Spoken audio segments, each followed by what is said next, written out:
Thank you very much, everyone. It's a great honor to be with the President of South Africa, President Ramaphosa, and he is a man who is certainly in some circles really respected, other circles a little bit less respected, like all of us, in all fairness, like all of us. We all like that. We also have a few of my friends. Ernie Els, a great golfer. He's a truly great golfer. Retief Goosen, who's an other really, we call him really a great golfer too, Ernie, right? You two guys are fantastic. And we could add Gary to the group, Gary Player. What a group of golfers South Africa's had on Yes, yes. There must be something in the water, right? It's Yes. something good. These two guys are It's unbelievable. It's the water set. And Gary's Gary. And David Frost, also another one that I Yes. know is such a great one.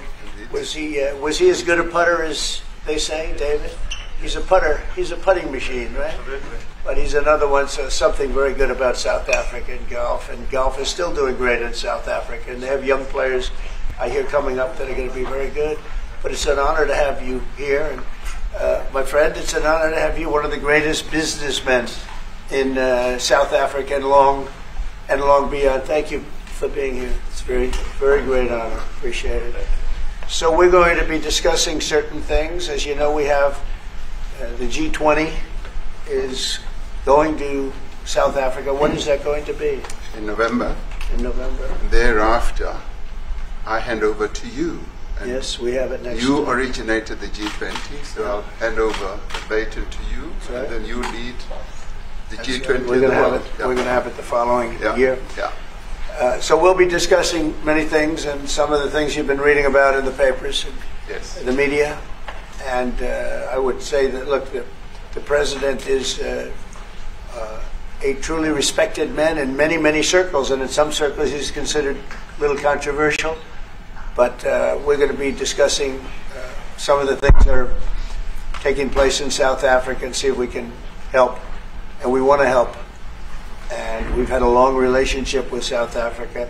I have, because indirectly I have so many friends that live there. I have a lot of friends. I mean, these are famous guys, but I have a lot of friends that live there that are tremendous people. And we'll be discussing that. We'll have a nice conversation. And I really appreciate that you guys came along. It really helps us in our thought process. But it is a great honor to have you, and I appreciate you called.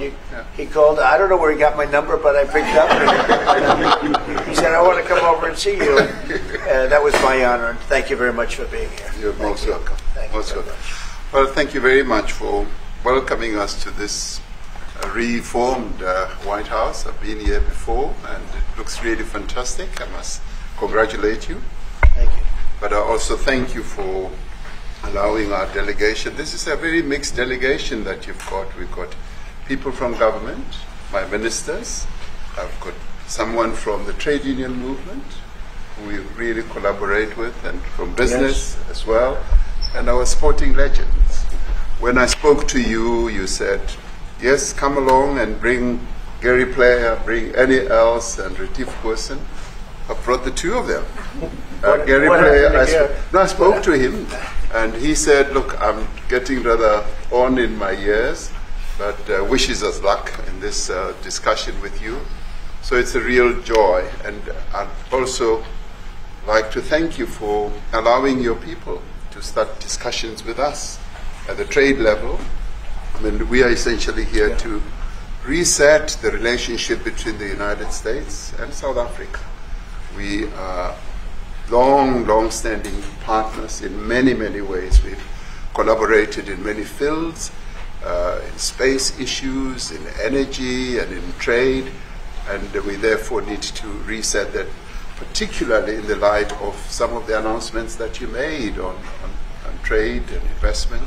So we want to advance more trade between the two of us, two countries, and our people now have been empowered by yourself and by myself to start engaging, and we hope that we will be able to fuel that engagement during our talks. And we also want to discuss issues that have to do with how we promote further investments in both countries. We've got about 22 companies from South Africa that have invested in the US, thus creating a number of jobs. And similarly, you've got almost 600 companies that have invested in South Africa, and some of them have been in South Africa for more than 100 years. That's true. So our links are really long-lasting, and we would like to recalibrate those relations between our two countries and discuss a whole range of issues, geopolitical, the work that you're doing to bring peace around the world, in Ukraine and in the Middle East. So we value that, and we are also a great contributor to peace processes that are going on around the world. And of course, we want to discuss how we can support each other. You are a much bigger economy than we are. We're just a tiny economy, but we rely on each other on a number of issues. We've got critical minerals that you want to fuel the growth of your own economy and reindustrialize. So we have that on offer, including rare earth minerals. So all that combination of opportunity and the products that we buy from you, as well as what we sell to you, I believe makes up a really good and powerful relationship, which we need to strengthen, which we need to engender, and that is really what has brought us here.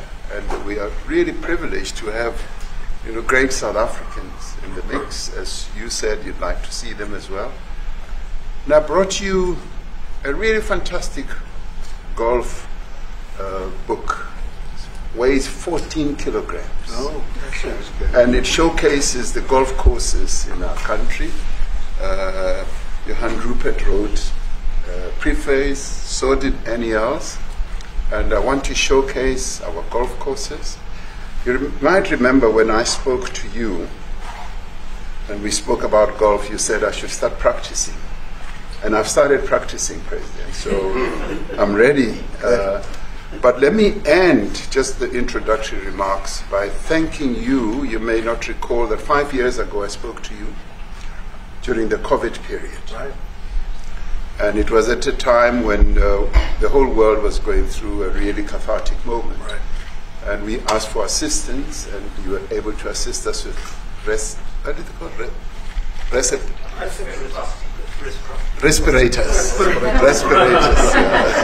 respirators, and you kept to your word, and you delivered respirators to us. We didn't have as many in our country, and it really helped to help us deal with COVID. So I'm here also to say thank you and to thank the people of America for having helped us during a really difficult time. Being the small economy that we are, we needed help from around the world. And you were there to provide that. So thank you very much. I remember the call. Yeah. We sent 150 respirators. We became the respirator king. We started making them. Nobody had them. We had very few of them. That's right. But they were very helpful. But we sent 150, and I appreciated the letter. You wrote me a letter. And that's right. Yeah. Thank you. Yeah. I appreciate that very much. Thank you very much for that. It really touched my heart after I spoke to you, and you delivered. It's a great honor. Thank you very much indeed. Yeah. Any questions, please? Mr. President, you welcome white Afrikaner refugees here. Can you explain to Americans why it's appropriate to welcome white Afrikaners here when other refugees like Afghans, Venezuelans, Haitians have all had their protective status revoked? Well, this is a group, NBC, that is truly fake news. They ask a lot of questions in a very pointed way. They're not questions, they're statements. We've had tremendous complaints about Africa, about other countries too, from people. They say there's a lot of bad things going on in Africa, and that's what we're going to be discussing today. When you say we don't take others, all you have to do is take a look at the southern border. We let 21 million people come through our border, totally unchecked, totally unvetted. They came from all over the world. In many cases, they're criminals. They come from prisons. They come from mental institutions. They come from street gangs. They're drug dealers. So don't say that we didn't take them. We take them. We're trying to get them out as fast as we can. And we're doing record business on that. And we just won a big case where we're allowed to send back hundreds of criminals to Venezuela. Just won that today in the Supreme Court. I'm happy to hear. But we do have a lot of people are very concerned with regard to South Africa, and that's really the purpose of the meeting, and we'll see how that turns out. But we have many people that feel they're being persecuted, and they're coming to the United States. So we take from many locations if we feel there's persecution or genocide going on. And we had a lot of people. I must tell you, Mr. President, we have had a tremendous number of people, especially since they've seen this. Generally, they're white farmers, and they're fleeing South Africa, and it's a very sad thing to see. But I hope we can have an explanation of that, because I know you don't want that. It's a kind of a different meeting. Normally we have meetings, we talk about trade, and we'll be talking about trade and other things. But that certainly will be a subject that comes up. Yeah. Yes, please. Yeah, Brian? Thank you very much. I'd like to get your thoughts on Letitia James, Director Polte. According to him, Letitia James says that the alleged mortgage fraud was simply a mistake. I want to get your thoughts on that. She put down that her father was her husband in order, and this is very similar to, I guess, the false attacks they had on you. Well, I don't know what it is currently, but Letitia James, who's the Attorney General of New York State, it seemed, I'm not involved in that at all. I know it's being handled by various groups, I guess, but it's major fraud, mortgage documents, and fraudulent everything. Yeah, I think she said the father was her husband, which she had to have a husband, or so she chose her father, and she put it down, and she had didn't she sign in Virginia, yet she said she lived in Virginia, yet she's the New York State Attorney General, and she did that for tax reasons, so she could take advantage of taxes.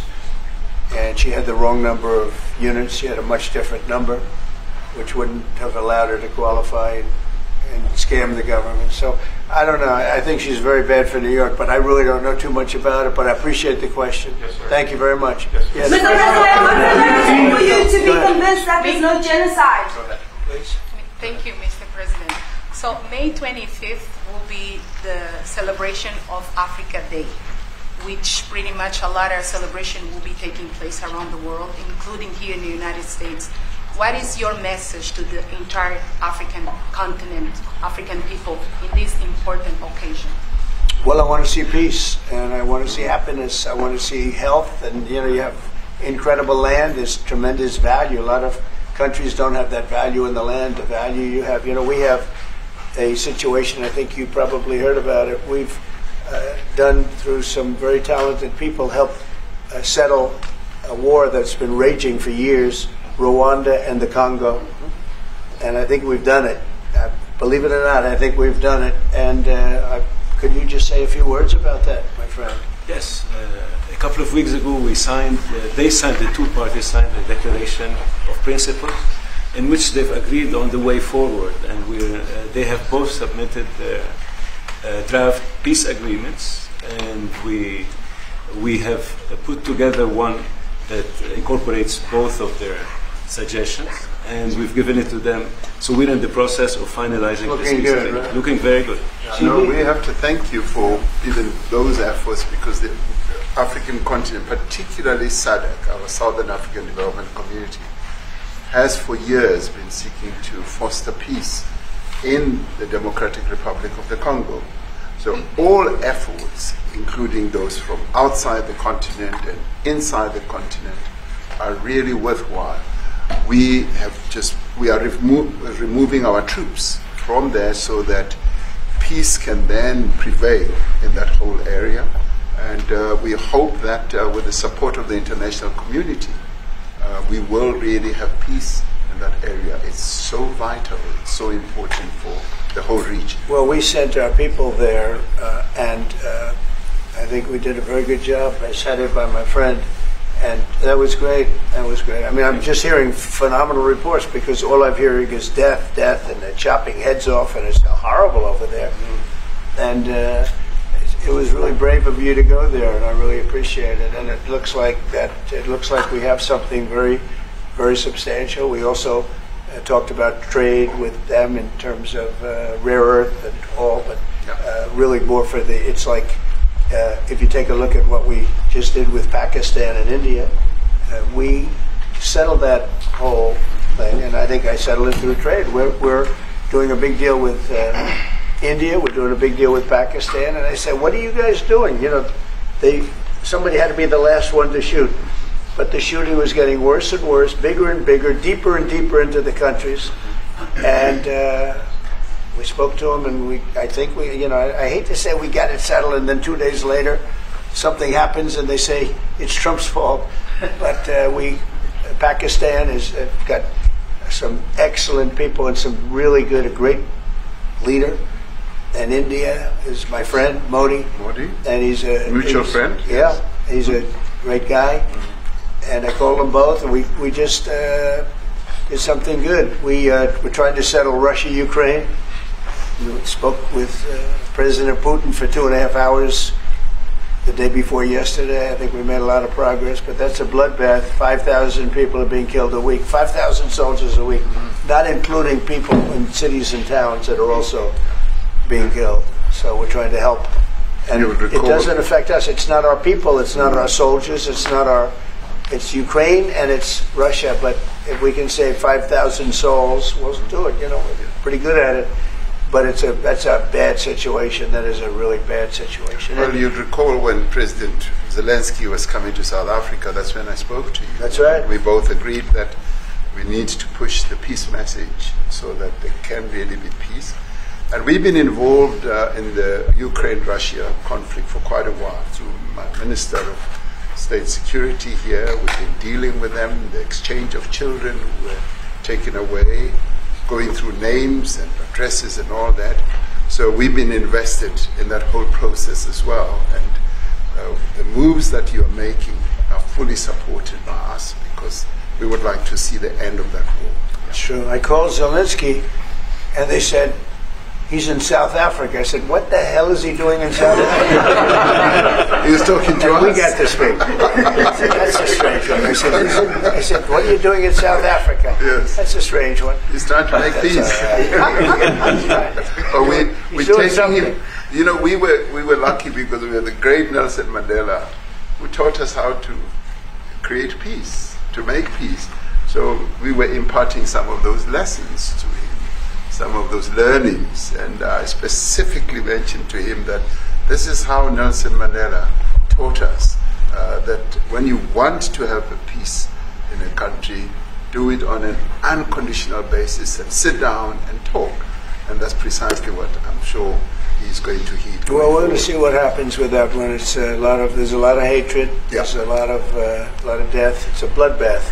It is. I get the unfortunately. I get the satellite pictures of that field, of that killing field. Mm-hmm. You never saw anything like it in your life. It's horrible. It's a horrible thing that goes on, but I think we've made big progress. Sir, on the South Africa. Yeah, please go ahead. Thank you, Mr. President. No, not you. Right here. He's from South Africa. Go ahead, please. What are you expecting on the ICJ case? Are you expecting South Africa to drop that? Is that what you're trying to reason? On which case? The ICJ case against Israel, International Criminal Court. I don't expect anything, to be honest. I really don't. I don't know. It's they've got a case. There's a lot of anger there, tremendous anger. I don't expect anything. We'll see what happens. We'll have a ruling, and who knows what the ruling is going to mean. Yeah. On that subject of Gaza, Mr. President, are you going to be speaking to Prime Minister Netanyahu about Israel's renewed offensive there? There's been a lot of concern from European countries. The Pope has expressed concern. Are you going to be asking Prime Minister Netanyahu to tone down the offensive in Gaza, to let more aid in? Was that a question or a statement? It's a question. This guy's, you never change. Mr. President, decide what Please. will it take from you for you to be convinced that there's no white genocide in South Africa? Well, I can answer that for the President. It's for him. No, seriously. I'd rather have him answer. Sure, I'd rather answer. It will be. My President will respond to you. Yeah, let me. Thank you, Mr. President. It will take President Trump listening to the voices of South Africans, some of whom are his good friends, like those who are here. When we have talks between us on around the quiet table, It will take President Trump to listen to them. I'm not going to be repeating what I've been saying. I would say if there was Afrikaner farmer genocide, I can bet you these three gentlemen would not be here, including my Minister of Agriculture. He would not be with me.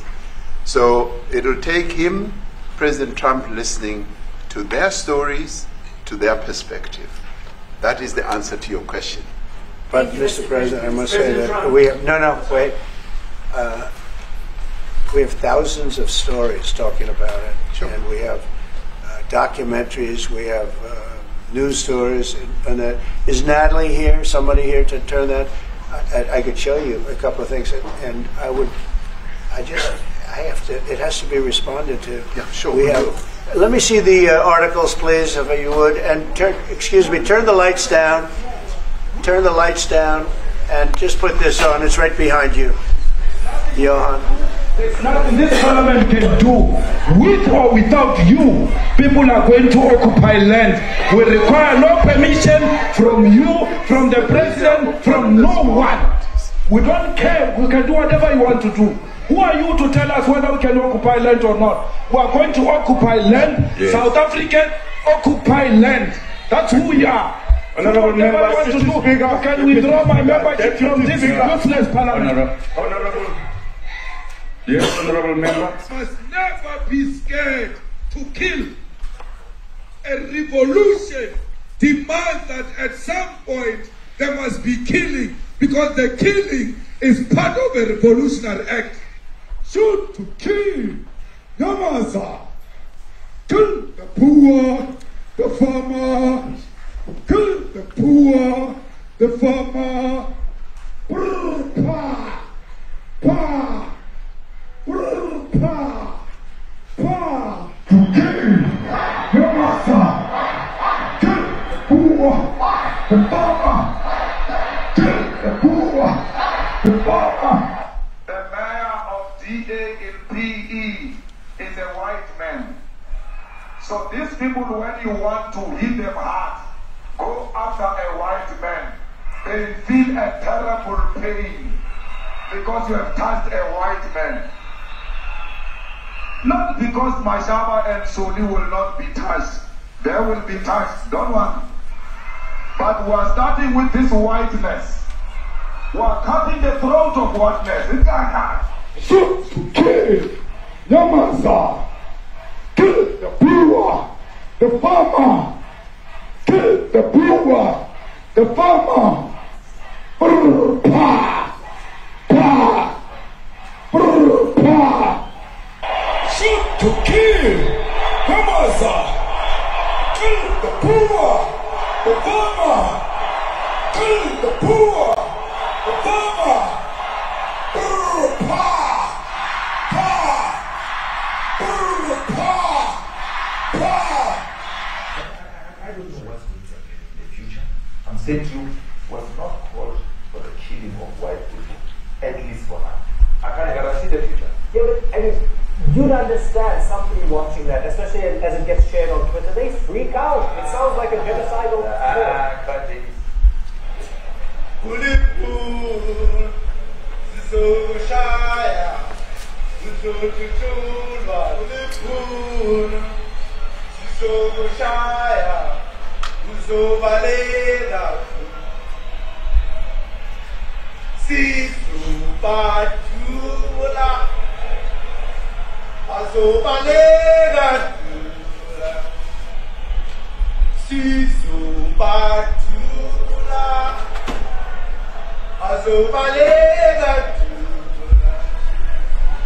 who will expropriate land without compensation, whether they like it or not. If they object, they can seek refuge in America. Now this is very bad. These are burial sites right here. Burial sites. Over 1,000 of white farmers, and those cars are lined up to pay love on a Sunday morning. Each one of those white things you see is a cross. And There's approximately 1,000 of them. They're all white farmers, the family of white farmers. And those cars aren't driving. They're stopped there to pay respects to their family member who's killed. And it's a terrible sight. I've never seen anything like it. Both sides of the road, you have crosses.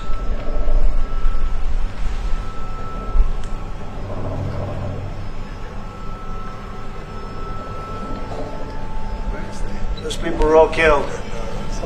Have they told you where that is, Mr. President? No, I'd like to know where that is, because this I've never seen. But, okay. I mean, it's in South Africa. We need to find out.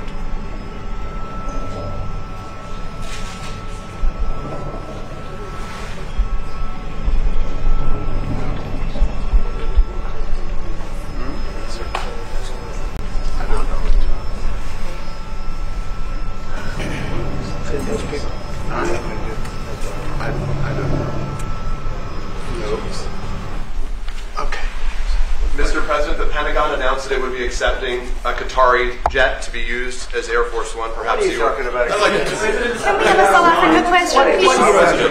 Mr. President, the Pentagon spokesperson. What does this have to do with the Qatari jet?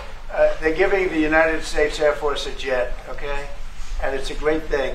We're talking about a lot of other things. It's NBC trying to get off the subject of what you just saw. You are a real, you're a terrible reporter. Number one, you don't have what it takes to be a reporter. You're not smart enough. But for you to go into a subject about a jet that was given to the United States Air Force, which is a very nice thing, they also gave $5.1 trillion worth of investment in addition to the jet.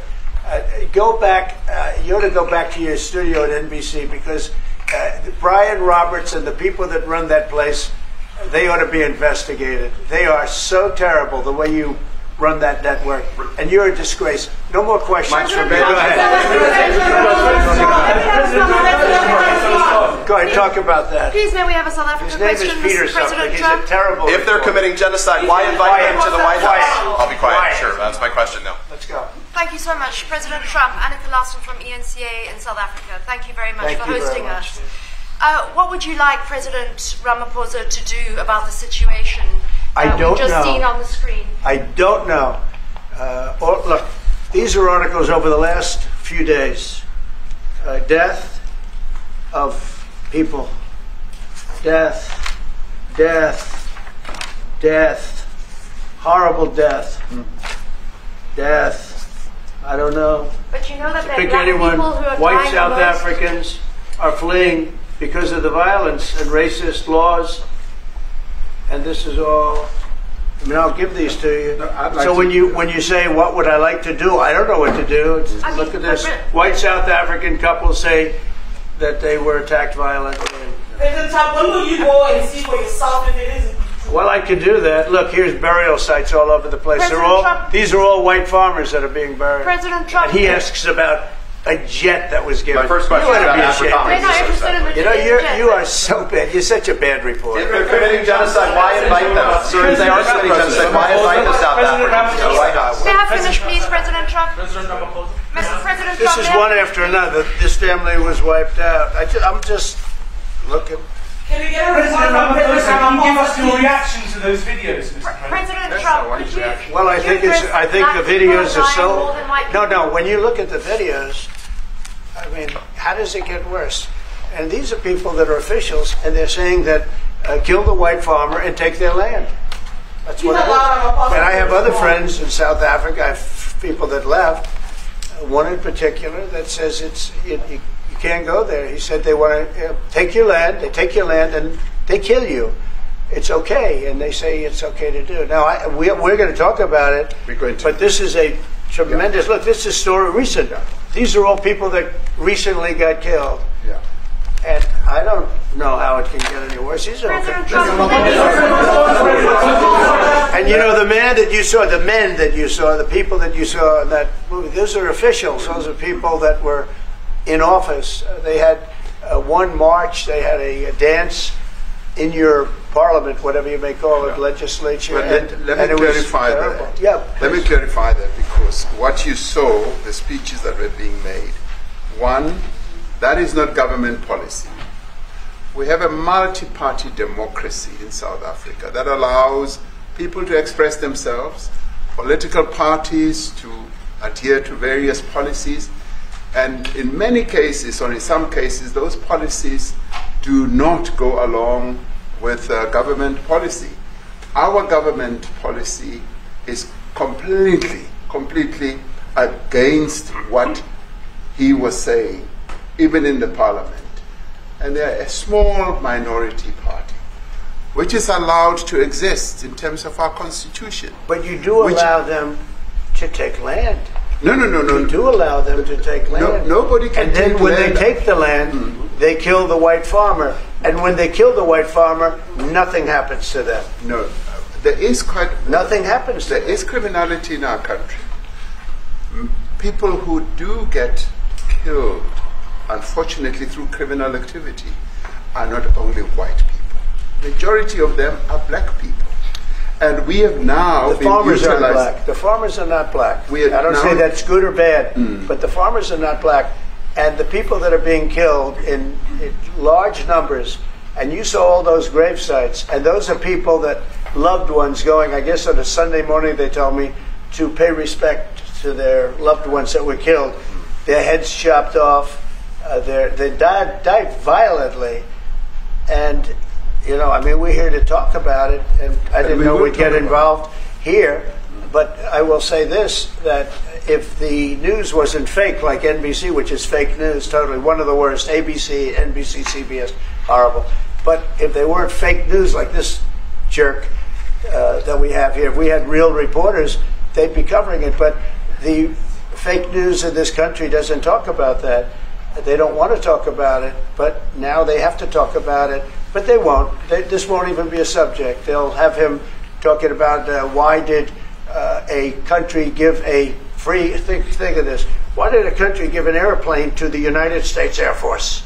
Okay, the United States, not to me, to the United States Air Force, so they could help us out, because we need an Air Force One until that's Air Force One, it's being built. 2 of them being built. But Boeing's a little bit late, unfortunately. So why did they give us a plane to the United States Air Force? That's what that idiot talks about after viewing a thing where thousands of people are dead. I'm sorry, I don't have a plane to give you. I wish you did. I'd take it. I would take it. If your country offered the United States Air Force a plane, I would take it. Okay. But coming back to this issue, which I really would like us to talk about, and talk about it very calmly. We were taught by Nelson Mandela that whenever there are problems, people need to sit down around a table and talk about them. Well, there are problems. And this is precisely what we would also like to talk about, including, of course, trade matters, investment matters. So the issues that concern you as the United States. Those are all recent. Those are all deaths. Yeah, in many ways, I mean, one should say you are a partner of South Africa, and you are raising concerns, and these are concerns that we are willing to talk to you about. Let me just add quickly, you know, the criminality that we are experiencing in our country needs quite a lot of technological capability. And in one of our areas in South Africa, we're using US technology, which is able to, in many ways, identify where shootings are happening and all that. And I'd like to talk about that, because there is support that we can get from you as the United States to help us deal with all these acts of criminality. And that is what I believe partnership is all about. And we are here as a partner so that we can help each other whenever there are challenges. So I'd like us to discuss it, and of course outside of the media, so that we sit down and have a really good discussion that will lead to good outcomes. Are there any other further punitive measures that could be in place should you not be satisfied that South Africa is fixing some of the very bad things, in inverted commas, that you tweeted are happening? Well, there are a lot of bad things happening in many countries, but this in particular has been very, very bad, and because of we're going to have the whole world watching in another short period of time because you have the G20, and that's a big deal. And it seems like, I want you to look good. I don't want you to look bad. Very good. But we have hundreds of people, thousands of people trying to come into our country because they feel they're going to be killed and their land is going to be confiscated. And you do have laws that were passed that gives you the right to confiscate land for no payment. You can take away land for no payment. I want to clarify that because we have a constitution. Our constitution guarantees and protects the sanctity of tenure of land ownership. And that constitution protects all South Africans with regard to land ownership. However, we do say, because we've got to deal with the past, the government, and as your government also has the right to expropriate land for public use. And you're doing that. And we've never really gotten underway with that. And we are going to be doing so. You're taking people's land away we have not. From them. We have, and those people in many cases are being executed. They're being executed. And they happen to be white, and most of them happen to be farmers. Mm-hmm. And that's a tough situation. I don't know how you explain that. How do you explain that? They're taking people's land away, and in many cases those people are being executed, and in many cases it's not the government that's doing it, it's people that kill them and then take their land, and nothing happens to them. But we have thousands of people that want to come into our country. They're also going to Australia in a smaller number. But we have thousands of people that want to come into our country, and they're white farmers, and they feel that they're going to die in South Africa, and it's a bad thing. Yeah. What can South Africa do? What concessions would you like to see them make to improve relations with the United States? Then I have one more for President Ramaphosa afterwards. Well, we just spoke about, I got them a very, very complex machine, 150 of them. And I was asked by the president if he could help, and I did that. And, I have great feeling for all countries. I deal with all countries. But I have a great feeling for South Africa because I have friends. I have a couple of friends, a few friends here today. But I have many friends from South Africa. But many of those friends are not, they can't go back. I have, Elon is from South Africa. I don't want to get Elon involved. That's all I have to do, get him into another thing. But Elon happens to be from South Africa. This is what Elon wanted. He actually came here on a different subject, sending rockets to Mars, okay? Yes. He likes that better. He likes that subject better. That's right. But Elon is from South Africa, and I don't want to talk to him about that. I don't think it's fair to him. That's right. But I will say that people are fleeing South Africa for their own safety. Their land is being confiscated, and in many cases they're being killed. And that scene of, you see how many crosses they have. Those crosses, that's a dead person in every one of them. And those trucks or cars are paying their respects to all of those dead people on a Sunday morning. That's a rough thing to explain away. And the problem we have, and the way, a correct and a fair media exposes things. But we have a very corrupt media. They won't even report this. If this were the other way around, it would be the biggest story. Now, I will say apartheid, terrible. That was the biggest story. That was reported all the time. This is sort of the opposite of apartheid. What's happening now is never reported. Nobody knows about it. All we know is we're being inundated with people, with white farmers from South Africa. And it's a big problem. Marco Rubio was telling me he's never seen anything like it. The numbers of people that want to leave South Africa because they feel they're going to be dead very soon. Yeah, yes, I was going to say, Brian, if I could just ask you a question. 72% of farmers in your country are white. If they flee, do you feel that maybe the economy could collapse? You may not have a gap to fill in those people that need to replace those farmers. I'd like my Minister of Agriculture, who is white, who comes from opposition party to mine, who's joined my government at my invitation to address this very issue, including the question that you've just raised. John? Thank you very much, Mr. President. Yeah. And Mr. President, thank you for welcoming us to the White House. I would say we have a rural safety problem in South Africa, and I don't think anyone wants to candy coat that. And it requires a lot of effort to get on top of it. It's going to require more policing resources. It's going to require a different strategy to be able to deal with it. But certainly the majority of South Africa's commercial and smallholder farmers really do want to stay in South Africa and make it work. And I've just come from the largest agricultural show in the Southern Hemisphere with organized agriculture and farmers, and the majority of them want to stay. But they too there have a memorial to those who've died as a result of farm attacks. And as the Minister of Agriculture, it is something that I'm particularly exercised with my colleagues at police and my colleagues in the justice cluster to start making farm attacks and stock theft a priority crime.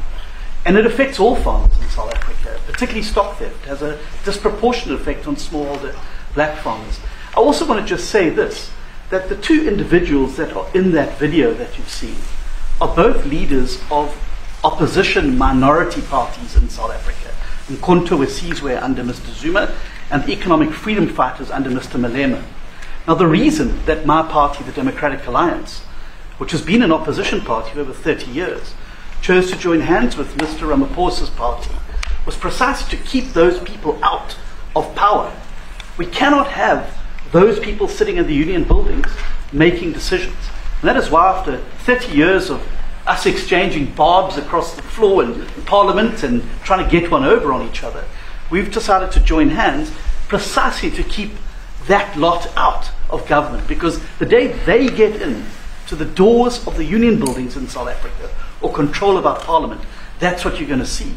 And that is why this government, working together, needs the support of our allies around the world so that we can strengthen our hand, grow our economy, and shut the door forever on that rabble getting through the doors of the union buildings, because then South Africa's future would be... So you denounced that type of language in the video that you saw? Oh yes, we've always done so. As government, as my own party, we are completely opposed to that. We, in 1955, adopted a document which said South Africa belongs to all who live in it. But why wouldn't you arrest that man? That man said, kill the white farmers, kill the white farmers. And then he danced, and he's dancing, and it's kill the white farmers. I'm not sure, but I think if somebody got up in Parliament and started saying kill a certain group of people, he would be arrested very quickly. That man is going all over South Africa, and that's not a small party. That was a stadium that holds 100,000 people, and I hardly saw an empty seat. That's a lot of people. That's a lot of representation. And those crosses, we have dead white people, dead white farmers, mostly. And you take a look at Australia. They're being inundated, and we're being inundated with people that want to get out. And their farm is valueless. It's valueless. And they just want to get out with their life. And this is a very serious situation. And if we had a real news or real press or media, we don't have that because they won't talk about this because they're all guys like that idiot. But if we had a real press, it would be exposed. And you know, the beauty of exposing it is it's like a cleansing action. When it gets exposed, it'll get fixed. That's when it'll get fixed. But people don't talk about it. And I'll tell you who's talking about the thousands of people that are fleeing South Africa right now. Will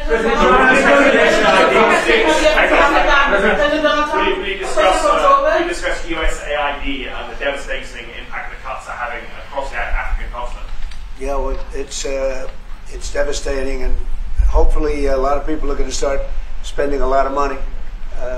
And I've talked to other nations. We want them to chip in and spend money too. And we've spent a lot. And it's a tremendous problem going on in many countries. A lot of problems going on. The United States always gets the request for money. Nobody else helps, as you know. Europe doesn't help. Europe hasn't given anything. All they do is sue our companies. You know, they sue Apple, and they sue all of our companies. Apple had to pay $17 billion on a nonsense lawsuit. Very unfair. But we we're going to always be there to help. Regarding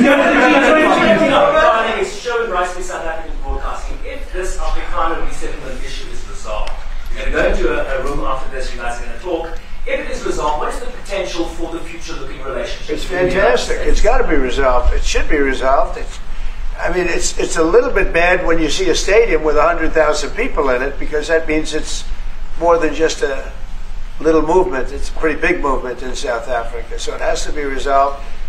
It'll be the end of the country if it's not resolved. But is there potential for the relationship moving forward? I hope so. That's why I'm here. I mean, I'm not here for my health. I'm here to see if we can do something. No, I'd like to see. I have friends. I can tell you, Ernie Els and Retief Goosen, they feel so strongly they wanted to be here on behalf of South Africa, not on behalf of me. Yes. And, they said, can we be here for this? Because they love the country. Ernie, do you guys want to say a couple of words or anything? I hate to put you in this. This is tougher than sinking a 3-footer. Which they have, and they've sank many 3-footers. Thank you, Mr. President. And thanks for the honor of being here. We've known each other a long time. We have spoken. We're proud South Africans. I still have my South African passport. We travel with this passport, and I got my visa here. So, but we want to see things get better in our home country. And that's the bottom line. It's been 35 years since the transition. President Ramaphosa was right in the middle of the transition time in 1990 and before that. So it's been 35 years of ANC government, and I know there's a lot of anger, through the transition. There was always a lot of stuff happening in the apartheid days. We grew up in the apartheid era,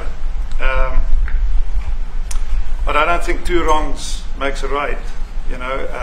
President Mandela, when he came out of prison for all that time, didn't come out with hatred, and really unified our nation through sport. We won the Rugby World Cup in the '95. 4 times. We won the African Nations Cup, soccer. We won some majors as golfers and so forth. So what I'm trying to say is, this has been a long time coming. That's why we really wanted to meet you, meet the administration, and see our way forward, because we still want to see our country flourish. We've got some great things going on. Business is getting involved with government. Farmers are getting involved in local municipalities, trying to rebuild some of the infrastructure that's been decaying for a long time. So there's a lot of coexistence going on and help from a lot of areas, but I feel we need the US to push this thing through. We've got a great ally if we can have the US. It's always been an ally of South Africa for a very long time, even in the days of the war, up in Angola.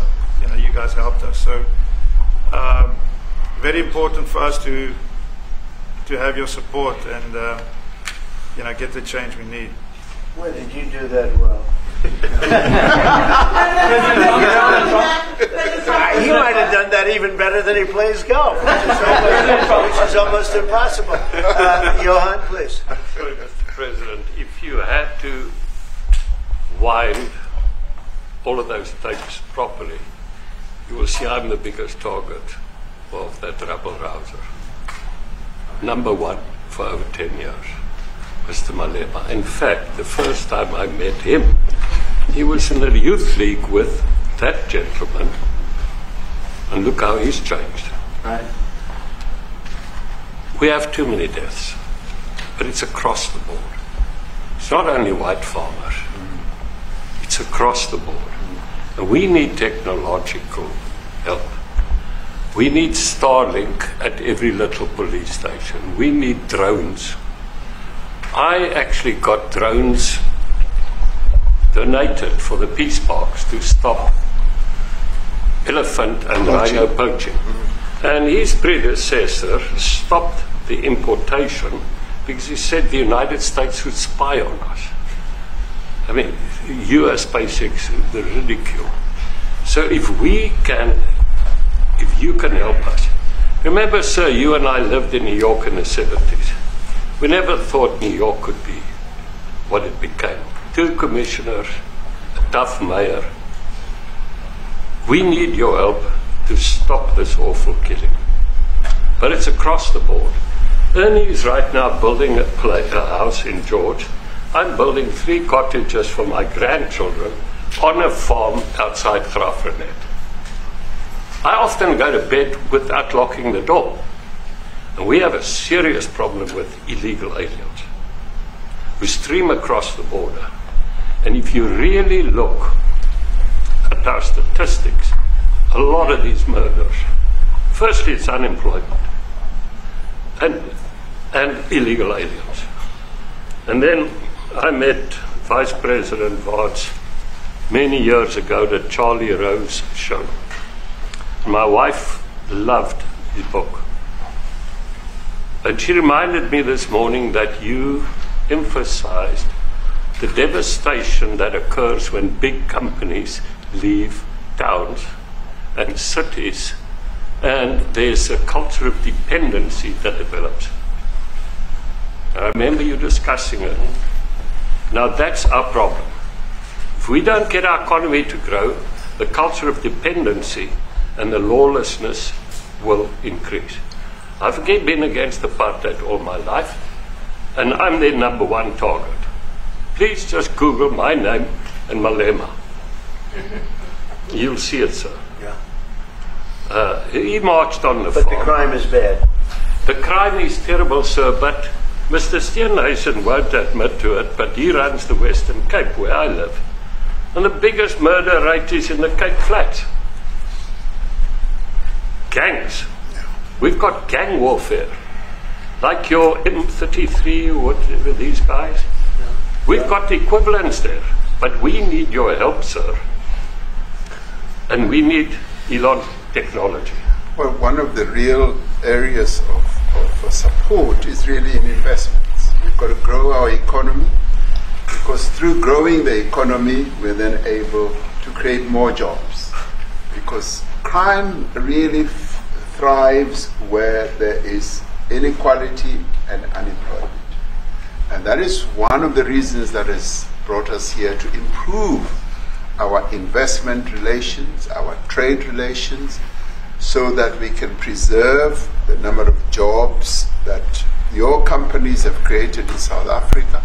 By virtue of what we export to you, we are able to create up to 500,000 jobs in the auto industry, in the agricultural industry, and a number of other industries, mining, where we export things to you. And we also know that as South African companies invest here, you are also able to create jobs. So it's a mutually beneficial relationship. So our main real reason for being here is to foster trade and investment, so that we are able to grow our economy with your support, and so that we are also able to address all these societal problems, because criminality thrives when people are unemployed, when they have no other hope to eke out a living. So that is what we need to resolve. And your support, your partnership with us, is what is really going to give us a strong capability to move forward. Mr. President, Excuse me, do you have anything to say? I mean, I don't want to leave you out. You know, the guy won 3 or 4 majors. 3 or 4? No, only 2. 2. That's a lot. By the way, 2's a lot. A lot of tournaments you won too. You have anything to say? Yeah, thank you, Mr. President. President Ramaphosa. I grew up in an area in South Africa that is a farmland area, Polokwane. And there is some issues up there. Obviously, my dad was a property developer as well as a part-time farmer. And yeah, some of his buddy farmers got killed. The farm is still going. My brothers run it. But it's a constant battle with farms they're trying to burn the farms down to chase you away. So it is a concern to try and make a living as a farmer. And at the end of the day, without farmers, there's no food on the plate. So we need the farmers and to your brother produce loves the food. farming, right? He wouldn't do it. He wouldn't even want to do what you're doing, right? They love farming. They don't want to leave. But it's a struggle. Yeah, and food and fresh water is the most important thing in life. Without those two things, you can't survive. How is the water there? The water is great. Obviously, all the water comes out of the borehole, out of ground for us down there. But yeah, it is a battle to get the water out sometimes when all the equipment gets stolen all the time that you're trying to get the So water does out. your family and your brother, do they feel safe on the farm? They live behind electric fences, try and be at night safe. But it is constant whenever you leave that something could happen. And there's nowhere to live. Both of them has been attacked in their houses. My mom's been attacked in her house when she was 80. So it is difficult. But the guys live a great life despite everything going on. Something. President Trump, I brought along the president of the largest trade union in our country, Ziggy Solosi, because she leads many, many workers, more than 1 million, 2 million workers, and maybe we should give her a chance to say something because she's come all the way to join us. Thank you very much, Mr. President Trump, Thank you. for having us, and President for extending the invitation to us as organized labor. And I must say that we are here to support the initiative that has been made by our government with business, of course, as organized labor. We've been coming to Washington on the AGOA trade relations in the previous regime, and I think at the center of it all, for me, it is exactly what Mr. Rupert has said, the importance of us growing the economy. We have always emphasized when we were here and kept on coming and negotiating on AGOA that the 600 US companies that are based in South Africa, as you said, President Ramaphosa, 500,000 jobs will be wiped out. We need more foreign direct investment in our country. We are not just talking about those that will lose employment, but we are talking about over 40% of people that are unemployed, that have no hope of ever finding a job. And we think that, correctly, as they have said, that we need to deal with the issue of porous borders in our country, so that everyone that comes in is documented. We also need to, and I would have thought that the minister would address the issue of land expropriation and how the policy works in South Africa. Recently, President, as you were preparing to come here on the news, in, I think it was in Natal, there was a handover of farms, and white farmers were saying, we are donating the land, but also there is a willing buyer, willing seller in South Africa. So there is no expropriation without compensation, but it is a willing buyer, willing seller. And that white farmer was even saying, President, that the government is even paying more in buying the land than what the land is worth of. And I think those are the realities, President, that we must say that we need to address, of course, but also the importance of agriculture linked to AGOA. People rely on it, and I think, as Retief have said, for survival and living. But lastly, for me, President, is also the issue of the crime statistics. There is no doubt about it that we are a violent nation, for a number of reasons, and we're not condoning anything. But also, if you go into the rural areas where black majority are, you would see women, elderly, being raped, being killed, being murdered. And these are black elderly women that would be found throat slits, raped multiple times, and all of that. And the problem in South Africa, it is not necessarily about race, but it is about crime. And we think that we are here to say, how do we, both nations, work together to reset, to really talk about investment, but also help us in how we can have the technology and everything that is needed, President, to really address the levels of crime that we have in our country. Thank you very much. Thank you. President Trump, genocide is a very strong word. I'm wondering if you've made up your mind as to whether you believe genocide is occurring in South Africa, or you still have doubts. And if you have made up your mind, why invite President Ramaphosa here today for this conversation? Well, I haven't made up my mind. I hate to see it from the standpoint of South Africa, but also, I'm trying to save lives. I'm working with Russia and Ukraine. I don't have to do that. It's not our war. It was started by other people. It was helped along by our past administration, and it would have never happened if I were president. But I'm trying to save lives, no matter where. Rwanda, I have nothing to do with Rwanda and the Congo, but I felt I had a very talented person in this administration, and I sent him there, and he did an unbelievable job, I think. I mean, we're going to find out, but he's done the hardest part of the job. It should happen. If I can save lives, I want to save the lives. If it's in Africa, that's great. If it's in Europe, if it's wherever it may be. And it's a very small investment to do, believe me, compared to what the consequences are. So I hope we can do something. Look, I have so many friends. These two men, I have great admiration for them because I know what they do for a living. And that's a very hard living. Going from city to city, from country to country, and hitting a ball 350 yards like they do, and better than you and I. Getting the ball in the hole. It's a very tough, with lots of people watching. Right? Yes, That's a very tough living. They're champions. I respect champions, and I respect very much. And I think the country is very lucky. They really wanted to be here. That's true. They could be elsewhere. They could be on a beautiful fairway someplace, and they wanted to be here. So. My